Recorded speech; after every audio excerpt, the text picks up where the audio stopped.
Frédéric Maillard, tout à l'heure, a fait une présentation de Serge et de Djéa, et il faut bien que je serve à quelque chose en termes de présentation. Il y a la présentation officielle et il y a la présentation un peu moins formelle. Alors, Djéa Saravan, c'est le monsieur qui, à un moment, m'a dit « Écoute, tu vas prendre la suite de l'ANP3SM, tu vas voir, c'est facile, tu as les épaules assez larges, vas-y, tu parles. » Et quant à Serge Marchand, c'est le monsieur qui vous présente des subtilités au niveau neurophysiologique et qui, l'espace d'une conférence, vous fait sentir un peu plus intelligent et vous fait comprendre vous fait penser plutôt que vous avez les épaules assez larges pour comprendre toutes les subtilités neurophysiologiques de la douleur. Mais c'est qu'une illusion, hein, en fait. Donc merci à vous deux. Il y a de nombreuses questions. Peut-être qu'on va privilégier les questions de la salle d'abord. Alors, le temps que, au niveau de la salle, on se détermine sur des questions. Alors, il y a beaucoup de questions, Djéa, en ligne. Ouais, une dizaine au moins. Tu évoquais, c'est qui le chanteur que tu évoquais en première partie? Jean-Jacques Goldman. Jean-Jacques Goldman, bien sûr. Voilà, donc tout le monde est satisfait. Et il y a une seconde question en ligne sur l'échelle ESDDA. Et la question est, est-ce que cette échelle peut être utilisée? Est-ce que l'échelle ESDDA peut-elle être utilisée chez des personnes porteuses de handicap ou elle est réservée à l'autisme? Très bonne question. On l'a utilisé d'abord. Enfin, effectivement, on a pris un groupe homogène de personnes autistes dyscommunicantes. Et puis donc, on a commencé à travailler avec. Et puis, il y a beaucoup d'autres sociétés savantes, à commencer par la gérontopsie, qui m'a dit « Ah, ça a l'air très simple, est-ce qu'on peut l'utiliser ?» J'ai dit « Écoutez, si je pouvais l'utiliser, mais nous, on n'a pas travaillé en gérontopsie. » Première chose. Il m'a dit « Ah, mais c'est simple, le personnel l'a testé. » J'ai dit « Écoutez, faites-le. » Et puis récemment aussi, Alzheimer, ils m'ont appelé, ils m'ont dit « Mais c'est tellement simple par rapport à Dolo plus 2, qui est connu, hein, en Alzheimer. » Ils m'ont dit « C'est compliqué.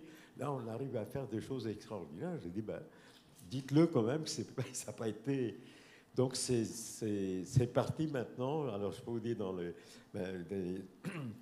dans tout ce qui est Alzheimer, démence vasculaire, c'est parti aussi dans les traumatisés crâniens, parce qu'ils trouvent que c'est simple, d'autant plus que ça peut être fait par tout le monde. C'est ça qui est important. Il n'y a pas que le personnel. Vous savez très bien que dans les institutions médico-sociaux, il n'y a pas tout le temps le personnel soignant.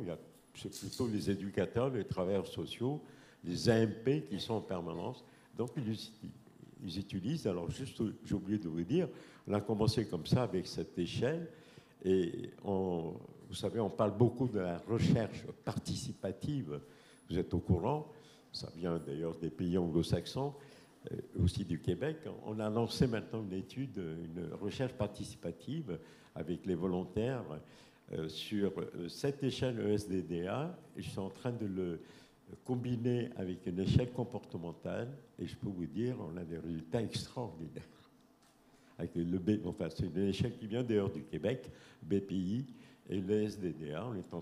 On vient de commencer. Il y a pas mal d'institutions qui nous suivent et de départements aussi. Et on voit qu'on peut... Parce que c'est important. Il y a effectivement la recherche initiale, comme on dit. Et puis là, c'est la recherche participative. C'est l'application sur le terrain. Et moi, je vous dis, hein, ce n'est pas la panacée. Hein, parce que vous savez que dans les autres domaines, le gold standard, c'était le VA, échelle visuelle analogique. Alors, je vous dis tout de suite, vous oubliez le VA en santé mentale et vous oubliez aussi dans les troubles neurodéveloppement. Ça ne sert à rien. Et on l'a démontré.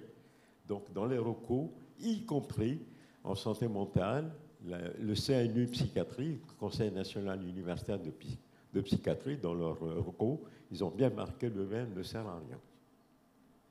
Il y a d'autres échelles, d'ailleurs, un peu différentes. Voilà. Mais par contre, moi, j'ai rien contre, hein, mais surtout, il faut bien préciser qu'on ne l'a pas fait pour uniquement Alzheimer ou démence vasculaire ou autre. Mais ça marche, apparemment. Tant mieux. C'est pour les patients ou une personne handicapée, si ça marche, au contraire. Par contre, il faut trouver un collègue qui faut qu'il aille rechercher l'origine de la douleur. Ça, c'est autre chose. Merci, Gia. D'autres questions dans la salle?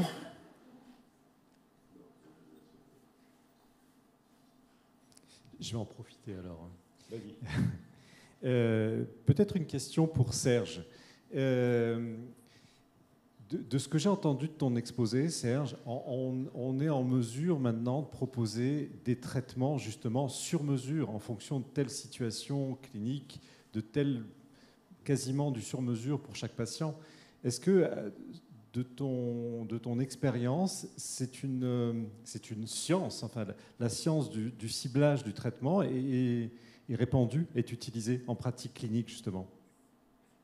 En fait, ça commence, je pense. Je pense que ça commence à être utilisé. C'est complexe, hein? Il ne faut pas se le cacher. C'est comme vous l'avez fait depuis des années. C'est-à-dire, les patients, on ne peut pas les considérer comme... Même si on dit un groupe de patients souffre de dépression majeure, l'autre groupe de patients souffre de troubles, par exemple, de l'autisme ou de schizophrénie ou quoi que ce soit, ça ne vient pas nous dire tout le monde va répondre à la même chose. Je pense que où on est rendu en ce moment, c'est plus de dire qu'on a des éléments qui nous permettent de croire que si c'est un trouble de dépression versus la schizophrénie, on va s'orienter vers des groupes de traitement plus qu'un autre. Mais ce qui est intéressant, ce qui je pense aussi devient de plus en plus intéressant, c'est que pour la douleur en tout cas, et je ne parle pas ici du traitement de problème de santé mentale en tant que tel, mais pour la douleur, les approches non pharmacologiques prennent de plus en plus de place. La raison est très simple, c'est que la pharmacologie n'est pas très efficace, en fait, surtout pour la douleur chronique. Si on pense aux douleurs neuropathiques, par exemple, douleurs de tout type, neuropathiques, on n'a pas beaucoup de traitements qui soient si efficaces pour la majorité des patients. Certains répondent, mais plusieurs ne répondent pas. Alors, c'est pour ça que les groupes de chercheurs, y compris, comme je disais, celui de Didier Boissira, par exemple, à Paris, s'en vont vers des approches non pharmacologiques, style stimulation transcrânienne, mais il y a aussi toutes les approches plus simples qui concernent la relaxation, la méditation, l'hypnose ou quoi que ce soit. Donc des approches de ce type qui nous sont apparues avec les années, comment je dirais, parallèles, pas très efficaces. Mais ce n'est pas tout à fait vrai, en fait. C'est que dans certains cas, c'est plus efficace que plusieurs des médicaments qui sont utilisés pour la douleur. Et ce qui est très important aussi, c'est que quand on arrive à identifier dans un sous-groupe que, je ne sais pas, par exemple, d'utiliser un bloqueur NMDA va diminuer la douleur plus facilement, et on voit que quand on diminue la douleur, on a un effet direct sur la pathologie mentale en même temps. Et ça, c'est important parce que ça peut vouloir dire que si j'essaie de traiter une dépression, pour prendre l'exemple de la dépression, et que le patient souffre de douleurs chroniques et que je ne traite pas la douleur tout de suite, bien, j'ai de la difficulté à traiter là. Alors, la réponse au traitement de la dépression ne sera pas aussi bonne. Alors, une fois qu'on a compris ça, on se dit, ça vaut vraiment le coup de travailler sur la dépression. Et je vous donne un dernier exemple. Les troubles du sommeil, hein, en dépression, les troubles du sommeil, et puis Gia le soulevait pour le spectre de l'autisme, c'est la même chose. Bien, si vous dormez mal, vous augmentez la probabilité d'avoir mal aussi. Et si vous avez mal, vous augmentez la probabilité que vos troubles de santé mentale soient augmentés. Alors, vous voyez, quand on regarde ça, c'est un ensemble de réponses qui sont caractéristiques dans certaines pathologies en santé mentale, qu'on connaît depuis longtemps, certaines, d'autres qu'on commence à connaître mieux, comme l'histoire du glutamate dans la dépression, c'est depuis 10 ou 15 ans là, qu'on en parle plus. Et là, on s'aperçoit qu'on peut probablement mieux cibler des sous-groupes et donner un traitement qui est encore mieux ciblé. Mais effectivement, avant de dire que ça se fait partout et que c'est utilisé de façon très, très individualisée, on n'est pas tout à fait encore là, mais je vous dirais qu'on est sur la bonne voie. Merci Serge, c'est vrai.